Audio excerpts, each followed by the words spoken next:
इस मूवी का नाम है द ब्लैक डोर। तो चलो कहानी को स्टार्ट करते हैं। कहानी की शुरुआत होती है एक जेनेसिस नाम की एक स्पेस की कंपनी से, जो अपने 6 आदमियों को मार्स पर भेजती है ताकि ये लोग मार्स पर इंसानों के लिए एक कॉलोनी बना सकें।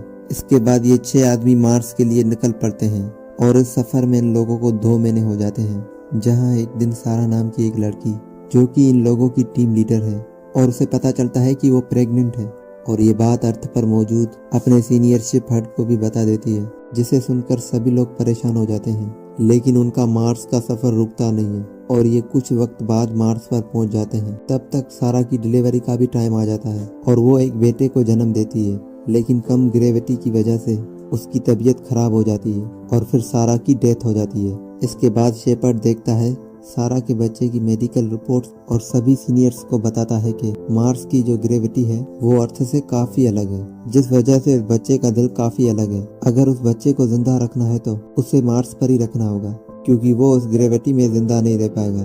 और साथ ही शेपर्ड इस बच्चे के बारे में किसी को भी बताने में मना करता है। इसी तरह वक्त गुजरता है और वो बच्चा जिसका नाम गार्डनर है वो अब 16 साल का हो जाता है। गार्डनर ने अपनी पूरी जिंदगी में सिर्फ 14 लोगों को ही देखा था और वो काफी इंटेलिजेंट भी होता है, लेकिन ना ही उसे अपने मॉम के बारे में ज्यादा पता था और ना ही फादर के बारे में। वो एस्ट्रोनॉट के साथ एक रिसर्च कैंप पर रहता है, जहाँ उसे अपने माँ के नाम का एक लॉकर दिखाई देता है।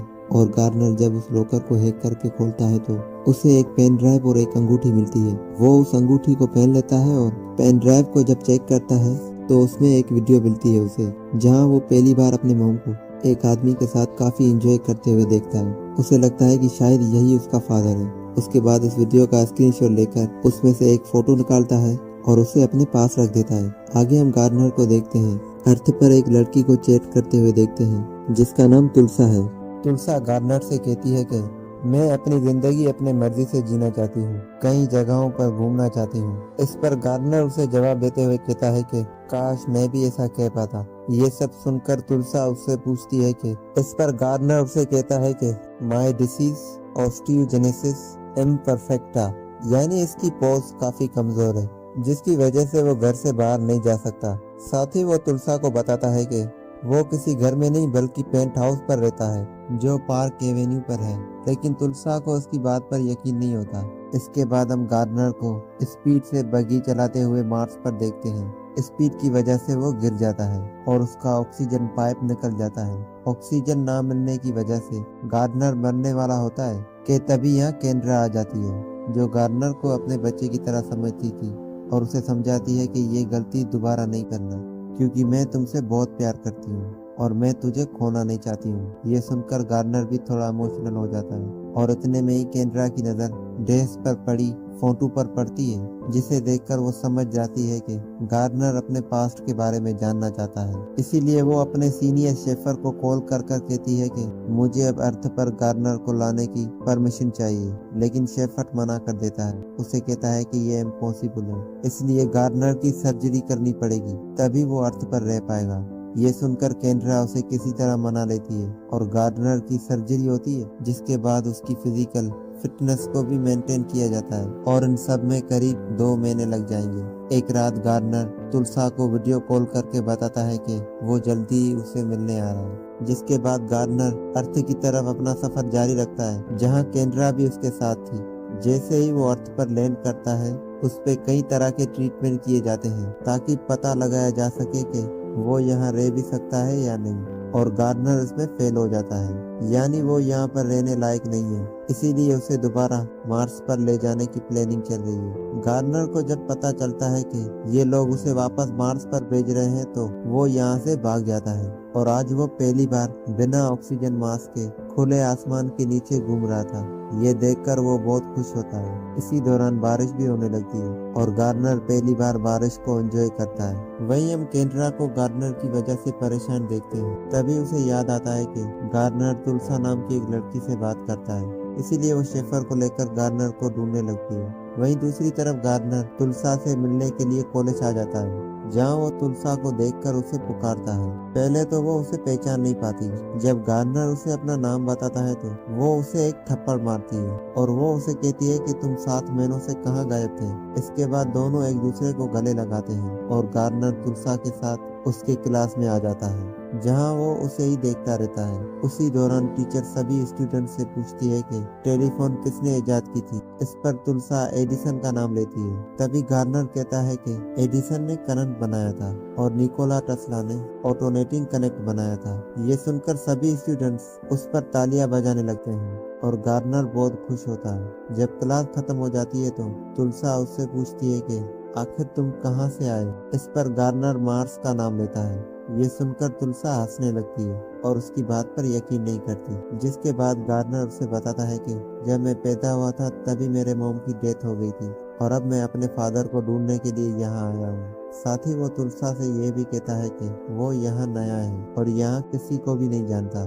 फिर वो उसे अपने फादर की फोटो दिखाता है, जिसके बाद तुलसा भी उसकी मदद करने के लिए राजी हो जाती है और दोनों गार्नर के फादर को ढूंढने के लिए निकल जाते हैं। लेकिन उन्हें ढूंढने से पहले वो तुलसा के घर आते हैं, जहां से तुलसा कुछ पैसे लेती है। इतने में ही यहाँ केंड्रा और शेफर आ जाते हैं। केंड्रा गार्नर से वापस आने को कहती है क्योंकि उसकी तबीयत खराब हो सकती थी, पर वो उसकी एक भी बात नहीं सुनता। केंड्रा को कहता है कि मैं अपने फादर को ढूंढने के लिए जा रहा हूँ। इतना कहकर वो यहाँ से भाग जाता है और उसको पकड़ने के लिए केंड्रा उसके पीछे जाती है। इतने में ही शेफर कार लेकर गार्नर का पीछा करता है, लेकिन तभी यहाँ तुलसा हेलीकॉप्टर लेकर आती है और गार्नर को अपने साथ ले जाती है। और ये तुलसा को अच्छी तरह चलाना नहीं आता था। इतने में ही हेलीकॉप्टर का फ्यूल भी खत्म हो जाता है, जिसके बाद वो हेलीकॉप्टर गोदाम से टकरा जाता है और एक बहुत बड़ा ब्लास्ट होता है। ये ब्लास्ट देखने के बाद केंड्रा और शेफर बहुत ज्यादा डर जाते हैं। उन्हें लगता है कि गार्नर इस धमाके से मर गया है, लेकिन जब वो यहाँ पे आके चेक करते हैं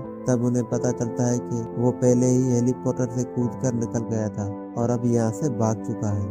इधर गार्नर और तुलसा एक कार किराए पर लेते हैं और अपना आगे का सफर जारी रखते हैं। रास्ते में गार्नर को एक घोड़ा दिखाई देता है, जिसे देखकर वो बहुत ज्यादा डर जाता है। तुलसा जब गार्नर की इन बातों को नोटिस करती है तो उसे काफी अजीब लगता है, पर उसे अभी भी यकीन नहीं होता कि गार्नर मार्स से आया है। वहीं गार्नर के पास अपने फादर की फोटो तो है, लेकिन उसके पास उसका एड्रेस नहीं है। पर गार्नर के पास अपने माँ की एक रिंग थी और वो रिंग तुलसा को दिखाता है। और जब तुलसा उस रिंग के बारे में गूगल पर सर्च करती है तो उन्हें पता चलता है कि ये बहुत खास तरह की वेडिंग रिंग है। उसके बाद ये दोनों मिलकर उस शख्स का एड्रेस ढूंढते हैं जिसने उसे डिजाइन किया था और वहां पहुंच जाते हैं।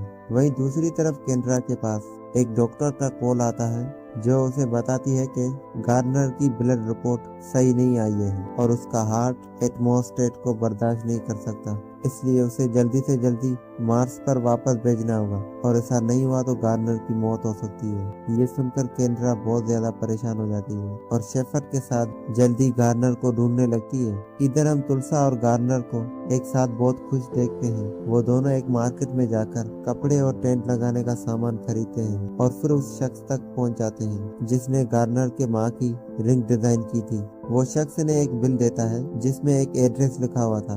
इसके बाद तुलसा और गार्नर सेट्रेस पर जाने का डिसाइड करते हैं, लेकिन रास्ते में गार्नर की तबीयत बहुत ज्यादा खराब हो जाती है और उसकी नाक से खून बहने लगता है, जिस वजह से वो यहीं बेहोश हो जाता है। ये देखकर तुलसा उसे जल्दी से एक हॉस्पिटल पर ले जाती है, जहां डॉक्टर गार्नर का चेकअप करते वक्त हैरान रह जाते हैं क्योंकि उसका दिल एक आम इंसान के मुकाबले काफी बड़ा था। उसकी बोन्स भी कुछ अलग थी। यहाँ तुलसा भी समझ जाती है कि गार्नर ने उसे जो कुछ भी बताया था वो सब सच था। इतने में ही गार्नर को होश आ जाता है। वो तुलसा को यहाँ से चलने के लिए कहता है, जिसके बाद ये दोनों यहाँ से भाग जाते हैं और उस एड्रेस पर पहुंच जाते हैं। जिसके बाद गार्नर को वही आदमी बैठा हुआ दिखता है जो सारा के साथ फोटो में था।